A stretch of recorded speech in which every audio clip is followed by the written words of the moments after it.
Hello, and welcome to The Panelists, a show that refuses to use generative artificial intelligence. Do you hear me? That's right, this show is 100% human-generated nonsense, guaranteed.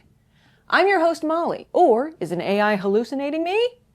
And joining me are four totally normal humans with the normal amount of eyes and fingers. On my right side, we have Cameron and Graham. What is your team name? Get in the robot, Plato. Thank you, sorry. Wait. Yes. No, wait. Hold on. Get in the cave, Plato, otherwise Heidegger's going to have to do it again. Is that the full... don't worry about it. And on my right side, we have Team Adam and Wheeler. What is your team name? We've gone with an equally as cerebral team name. Kai Youssef Islam, a squirrel's huge naturals. Adam, do you sign on to this team name? Yeah, it's good. How do those dovetail? How much time you got? Well, we just started, so theoretically. We talked about a squirrel water skiing in our mind's eye. Yes. And then we talked about Gandalf's big naturals, but that's a little too cliche. Yeah. So obviously, the squirrel now has the big naturals. Yes. And then we were talking about Caillou, and we were trying to come up with a Caillou name. And I thought about there being a Caillou fan cam featuring Cat in the Cradle by Cat Stevens, that is now known as Youssef Islam. So Kai Youssef Islam, a squirrel's big naturals. Yeah. Huge naturals? Huge naturals. Squirrel's huge naturals, Huge naturals. apologies. The thing about huge naturals is that you know how they didn't reveal Master Chief? Right. In the eye of the reader, the huge naturals can be anything. Right. Okay. You know, Yeah. you can insert yourself. You could be the huge naturals. I'm annoyed that that all sounded like it made sense. That's one of our many talents as a team. Is Cat Stevens the original white guy who says Inshallah? Surely not the original, but certainly the most popular. Sort Yeah, of I the would figurehead of that suppose so. movement. I would guess that one of the American founding fathers would be that. Ben Franklin, probably. Yeah. Saying the answer is Jesus and getting everybody upset? That's very good. That's the big what's brain up. move. Yeah. What's up? Y'all want some good news? Please. Please. Good news! You thought you'd found a discreet place to do some bong hits in Vatican City? Well, guess again, because that white smoke means there's a new pope in town, and it's you! After updating some of the crustiest codes and excommunicating a bunch of assholes, it's time for the fun part. Picking a new saint! A non-fictional deceased person who has brought about something miraculous and got flack about it from their contemporaries. Your choice will signal to the world that this ain't your grandpappy's papacy. So choose your saint, name their miracle, and identify their patronage, or why or when you would light a candle to this person. I have a question. So is that part of the deal of becoming a pope? Every pope has done it, so yeah, I guess so. That's sick. Yeah. When you become a pope, you have to pick your first saint. It's like picking your super. Or your starter Pokemon. Or your starter Pokemon, yeah. It's fine. You can use your starter saint for your entire papacy, too. Yeah. Or you can, go for something else. A Nuzlocke is really tough, though, with saints, because I think they all have to be dead. Don't say Saddam Hussein. Don't say Saddam Hussein. Say anyone who isn't Saddam Hussein. Please say Damn it, Saddam. Cameron, that's all I can think Please of say now. Saddam Hussein. Please. Please. Why, Brain, why? How do we feel about Patrick Swayze? One time he was a ghost. Yep. He could be a holy ghost. Yeah. I'm down with Patrick Swayze Yeah. being our saint. Yes. And we can, the man's performed miracles. I've seen Roadhouse.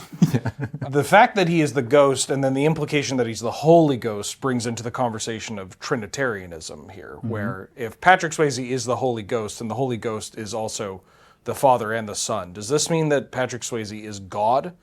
Can God be a saint? I think no. Okay. But Mary is a saint, and she is God's baby mama. So Yeah. proximity to God. Okay. makes this- So what is Patrick Swayze's... Because it has to be 3 miracles. So we have Roadhouse. Yeah. We could throw in Ghost. I mean, you have Ghost to throw in Ghost. I mean, having such a smash hit at that time, that was Ghost was what? Was it 89 or 92? 90-something, early 90s. Yeah, very early 90s. I remember the VHS was white. We need a 3rd miracle. Point Break. What do you mean? Yeah. yeah, of course. Okay. Come on, Brody. So we have the 3 miracles. Yes. We need what is Patrick Swayze the patron saint of? Because it could just be looking good. Yeah, patron saint of hunks. Yeah. Yep. He's hunking out. Surely pottery. Yeah. I think there's already a patron saint of pottery. Saints have so many things that they're patrons of. This is why there's a need for new saints, right? They keep stacking causes on existing saints. As someone who is very much on the outside of the pottery scene, I would assume that they have been looking for more of a like approachable figurehead, you know, get people into the culture. You're outside of the pottery scene now? Yeah. This is how I find out my goat fell off. He was tired of all the glazing. Oh, man. You should do this more often. You know? Did you ever think that maybe I'm glad you think so, because we so far no saint. I was thinking Carl Sagan. Oh, that sounds awesome. Yeah. I love that. His miracle was he became a saint while being an atheist. Yeah. Oh, I like that. Yeah. That's good. Patron saint of atheists. Yeah. He made an apple pie from scratch. Didn't actually say billions and billions. Yeah. But was often misquoted as saying so. And as far as I know, is the one human being that I admire who hasn't been canceled yet. You haven't seen his posts on the pottery forums, have you? What did he do to that urn? The fact that you say pottery forums is okay, Peepaw. Okay. I'm aging myself. Log into my BBS. Yeah. To Carl Sagan, BBS stands for billions. Billions. Billions and billions of stars. Apple pie. It's the worst Carl Sagan impression I've ever done, and also potentially the only one I've done on camera. This is terrible. You have to land it by finding your key phrase, which is human being. Human beings. If first you wish to bake an apple pie, you must make me a saint. I got it back. It's back. Ooh, call me Stella. The way I got that groove back. Took a trip to Jamaica. Mm-hmm. Thought about Carl Sagan. Didn't come back with a problematic accent. Yeah. Okay. Damn. Wow. Miracle. I mean, not to put myself up for sainthood if you're not stuck with Carl Sagan, but you know, Does that mean I have to kill You'd have to die first. Yeah. Is it worth it? Had a good run. The patron saint of getting your groove back? I mean, honestly, yeah. That'd be kind of tight. If you can promise that title on the line, strike me down now, dude. But what does the martyrdom look like after getting your groove back? Yeah, like how does it work? Do you have to get your groove back and then you have to die? And then you are a slave to the rhythm. So first you must lose your groove. There's a lot of work that we need to do here. That's a roadblock. yeah, that's a it's big gonna be a pretty roadblock. tough ask. I know it's a big ask, Wheeler, but we gotta ask you to lose your groove. But on the third day, your groove will rise again. Yeah, That's true. bigger That's and better true. and stronger. Yeah, your groove will deepen and widen. Yeah, No, 3 days without my groove. That's like, but you're just sleeping in a fucking tomb anyway. You know? yeah, Like, that's no one's gonna notice that you lost your groove. yeah. But then that means if I'm in my tomb, I have to be like, oh, not like. What, you just sleep in the sexy Costanza pose? I love Yeah, that. well- Losing your groove is My groove. my grooves. So what's Patrick Swayze's, like, iconography? A pot is an easy one. He can be something of an Aquarius with a pot pouring out the sweat. Well, wouldn't it be like after his 3 miracles? So it's like Roadhouse, Ghost, Point Break. Right. So like surfboard, Surfboard. Ghost. Ghost. And then Roadhouse is just like a real tight black t-shirt, I guess. This also kind of describes the Silver Surfer. Herald of Galactus? The very same. Wait, that's the same guy? Patrick Swayze, the I think Herald of Galactus. I think it would be very funny if you have every other depiction of saints like stained glass robes Yeah. with, you know, like a dove or a twig or whatever. Yeah. It's just we got this ripped guy, tight black t-shirt, no pants. It's just Porky Pigging on Yeah, Yeah, just poor the hint of a dick hanging. Yeah, A pot Tasteful. held right here. Yes. Tasteful tip? Tasteful tip. Yeah. Under what circumstance would you light a candle for Saint Sagan? When you're hoping the blunt is good, because the man smoked good. And that's like, what, 70s weed? You know? Yeah. It's not even good. No, yeah. It's all bad. Just dreadful. Yeah, we've been working on weed since the 70s like it was the cure for cancer. What do we light for Patrick Swayze? My thought is the candle lights itself. Oh, Because I've never seen Ghost, but I assume that happens in the film. I'm sure it does. It has to. Yeah. The only things I know about Ghost is the pottery scene. Yeah. And then there's a scene with Christopher Lloyd where he is also a ghost. teaching him how to be a ghost and touch other things as a ghost. Wait. You gotta do pottery with your wife. Is it Christopher Lloyd? Wait, is that Christopher Lloyd? Getting word from the judge that it was not, in fact, Christopher Lloyd. It was character actor Vincent Schiavelli. So could I have your best Vincent Schiavelli, please? It's your kids, Marty. It's your kids. They're gonna be ghosts too. It's like Vincent Chiavelli's in the room with us. My impression was going to be much worse. Like, hey, I'm Vincent. Oh, I'm ghosting here. Yeah, hey, I'm ghosting in the subway here. So I think what we have concluded is this four-headed papacy is going to be great. And in further good news, the AI got sad and turned itself off. So we're back to coming up with ideas the old-fashioned way. The bad news is you work in the Netflix reality TV department, and the execs really liked getting marshmallow soft pitches from something that could only agree with them. They need a proposal on their desk by the end of this episode, so what binge-worthy program do you pitch to them? A romance show with a nonsensical twist. B, a survival show that is set in an unusual environment. Or C, a cooking or crafting show with an extreme gimmick. Cameron? The Great Hobbit Bake Off. Go on. Take a bunch of English people in tweed and Put them in the forest. put them in the forest or, in a gentle meadow and tell them to make largely cheese and jam based foods. And everyone's barefoot.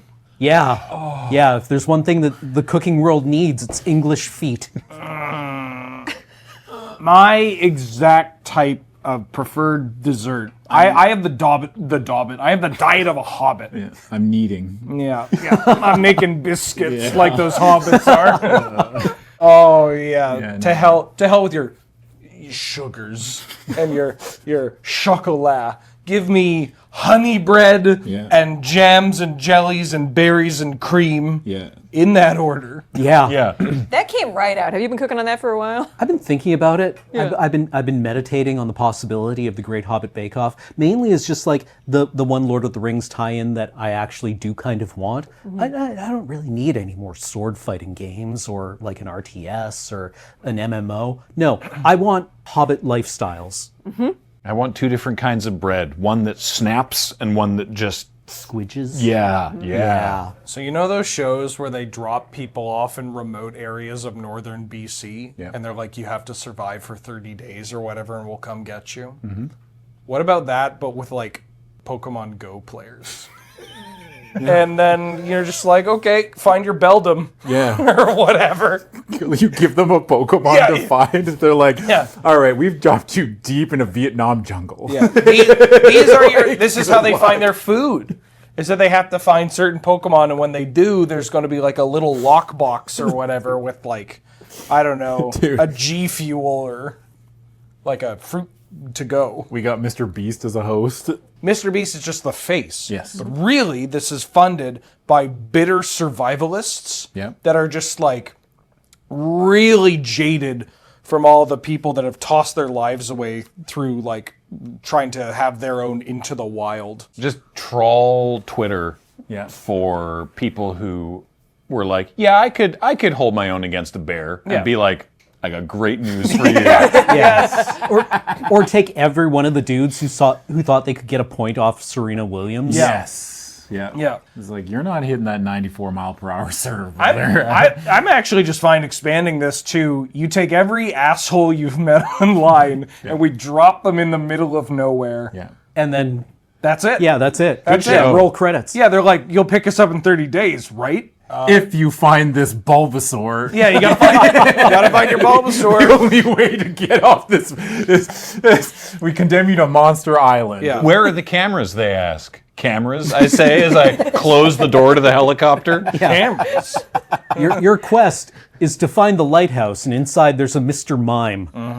And then the Mr. Mime gets to go home. I will say that your show sounds a lot more enjoyable, Yeah. but I would argue that ours is equally rewarding.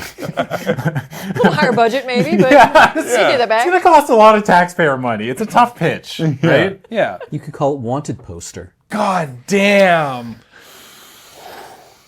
You know? I think this show has legs. Unfortunately, they will have to saw off those legs Yes. after the gangrene gets to them when they can't find the primate. after 2 weeks of searching. You just know the most irritating one of these guys would wander back in out of the wilderness claiming to have found a trubbish. Yeah, exactly. Well, we hope that they're stupid enough that they don't notice it, or a majority of them don't notice it, until one of them goes like, wait a minute, why are we trying to find a Goldine in a forest? Is there any competition element to the Great Hobbit Bake Off? I don't think there is. Yeah. I think Yeah, it's one of those doesn't really look right. feel-good things where it's just like, all right, today everyone's making scones, and then everyone makes scones, and then everyone sits around eating scones and goes, boy, these are great scones. Yeah. That's an episode. The next episode, jams. A wizard comes through, picks something off the judging table, and goes, thanks! And then no judgment involved. Yeah. Are we all going for scones after this? If I don't have an incredibly jammy scone today, something's gone horribly wrong. Okay, let's wrap this episode up then. So I think what we've concluded is it's time to leave this building and get some scones. I would like to thank Graham and Cameron and Wheeler and Adam for talking. I would like to thank you for liking, commenting, subscribing, and supporting on Patreon. This has been The Panelists.